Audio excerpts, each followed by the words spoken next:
Hello friends, good morning. Today I am discuss BSc first year first semester. तो यहाँ पर जो subject है वो केमिस्ट्री। तो केमिस्ट्री में आज हम देखेंगे वेस्पर सिद्धांत या वेस्पर थ्योरी।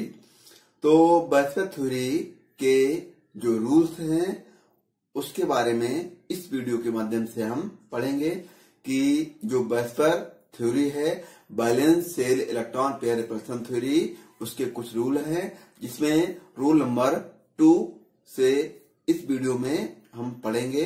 तो इसका जो रूल नंबर 2 है या नियम 2 है वो क्या है उसको हम जानते हैं। जब किसी अणु में केंद्रीय परमाणु आवंधी इलेक्ट्रॉन युग्म जिसे हम कहते हैं बॉन्ड पेयर के साथ साथ अनावंधी या एकाकी इलेक्ट्रॉन युग्म, एकाकी इलेक्ट्रॉन युग्म कहते हैं लोन पेयर या एलपी से घिरा होता है, तो उस अणु की ज्यामिति नियमित नहीं रहती है, बल्कि एकाकी इलेक्ट्रॉन युग्म लोन पेयर इलेक्ट्रॉन युग्मों के कारण विकृत या डिस्टोर्टेड या अनियमित या इरेगुलर हो जाती है, क्योंकि आवंधी इलेक्ट्रॉन युग्मों बॉन्ड पेयर्स की अपेक्षा एकाकी इलेक्ट्रॉन युग्मों लोन पेयर का समीप के इलेक्ट्रॉन युग्मों पर प्रतिकर्षण अधिक होता है। विभिन्न इलेक्ट्रॉन युग्मों में प्रतिकर्षण का क्रम निम्नलिखित है। तो ये जो रूल नंबर 2 है ये जो हमारे गिलेस्पी तथा नाइहोम थे जिन्होंने 1957 में ये रूल्स दिए थे, वेस्पर थ्योरी दी थी, उसमें कुछ रूल्स हैं जिसमें हमें बताया गया है कि जब किसी अणु के केंद्रीय परमाणु जो सेंट्रल एटम होता है उसमें आवंधी इलेक्ट्रॉन या बॉन्ड पेयर होने के साथ साथ उसमें एकाकी इलेक्ट्रॉन या लोन पेयर भी होते हैं, तो उस अणु की जो ज्यामिति होती है वो नियमित नहीं होती है, वो एकाकी इलेक्ट्रॉन युग्मों के कारण कैसी हो जाती है, इरेगुलर हो जाती है, अनियमित हो जाती है या विकृत या डिस्टोर्टेड हो जाती है।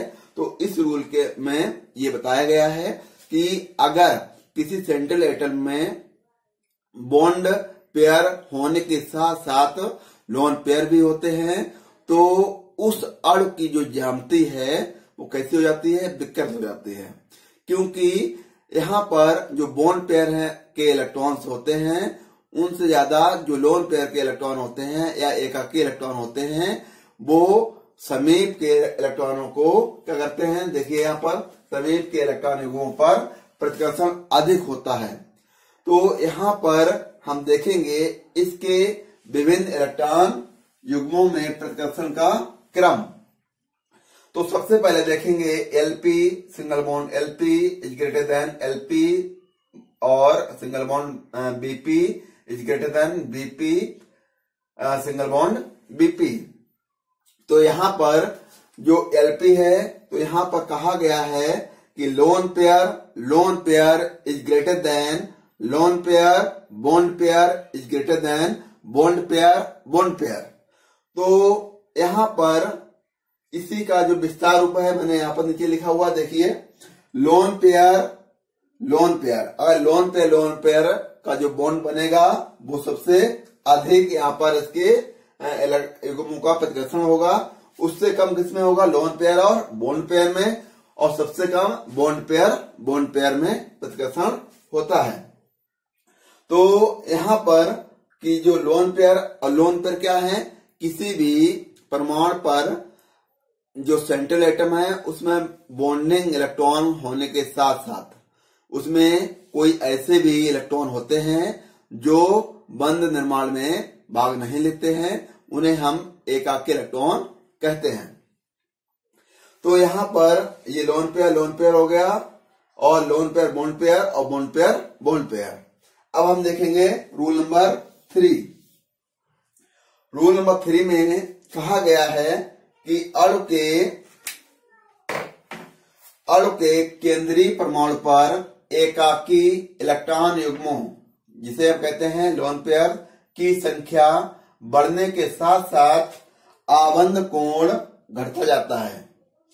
अर्थात अणु की ज्यामिति विकृत हो जाती है।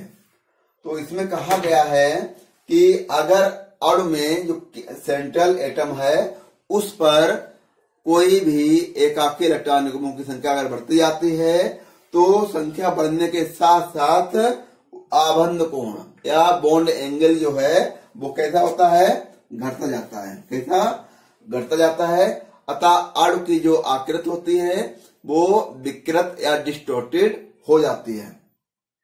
तो यहाँ पर ये जो पॉइंट नंबर या रूल नंबर 3 है उसका कुछ यहाँ पर टेबल बनाई है, उसको देखते हैं, जिसको हमने 5 कॉलम में डिवाइड किया है। सबसे पहला कॉलम है यहाँ पर कंपाउंड, दूसरा कॉलम है number of lone pair of electrons, जो लोन पेयर इलेक्ट्रॉनों की संख्या कितनी है, हाइब्रिडाइजेशन या संकरण क्या होगा इसका, बॉन्ड एंगल या बंध कोण क्या है, और ज्यामिति या इसकी ज्योमेट्री क्या होगी।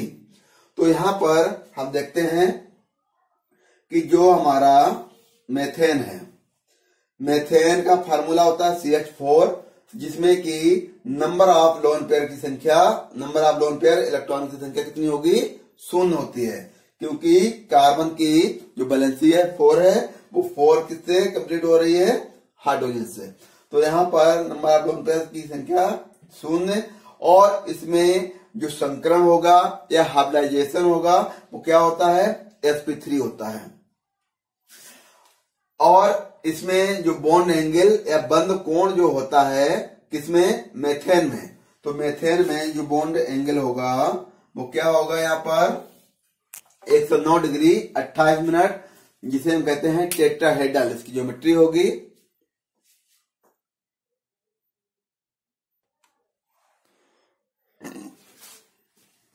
तो यहाँ पर जो 109 डिग्री 28 मिनट इसका बॉन्ड एंगल है, और इसकी जो ज्योमेट्री होगी वो कैसी होगी, चतुष्फलकी या टेट्राहेड्रल होती है। अब हम देखेंगे यहाँ पर इसका दूसरा एग्जाम्पल। दूसरे एग्जाम्पल में हम देखेंगे तो इसमें दिया है अमोनिया। अमोनिया का फार्मूला होता है NH3, और अमोनिया के जो संयोजी कोष में इलेक्ट्रॉनों की संख्या होती है वो 5 होती है, क्योंकि 3 तो यहाँ पर जो है इसके बॉन्ड पेयर इलेक्ट्रॉन होंगे जिन्हें हाइड्रोजन से कंप्लीट करते हैं, और एक इस पर क्या होता है, लोन पेयर होता है। तो वही यहाँ पर लिखा गया है number of lone pair electrons. तो लोन पेयर इलेक्ट्रॉन की संख्या कितनी है, यहाँ पर 1 है, किंतु इसका जो संकरण होता है वो भी क्या होगा, sp3 होता है, जबकि इसका जो बॉन्ड एंगल है वो होता है 107 डिग्री, और इसकी जो ज्योमेट्री होती है वो होती है पिरामिडल। कैसी होती है, पिरामिडल होती है। अब हम देखेंगे यहाँ पर इसका पॉइंट नंबर 3 है ये वाला। तो यहाँ पर दिया है H2O। H2O में क्या होता है, इसमें number of lone pair electron की संख्या कितनी होती है, 2 होगी, और इसका जो संकरण होता है वो भी sp3 होता है, जबकि इसका बॉन्ड एंगल 104 डिग्री 5 मिनट होता है, जबकि इसकी आकृति B सेट होती है। Thank you.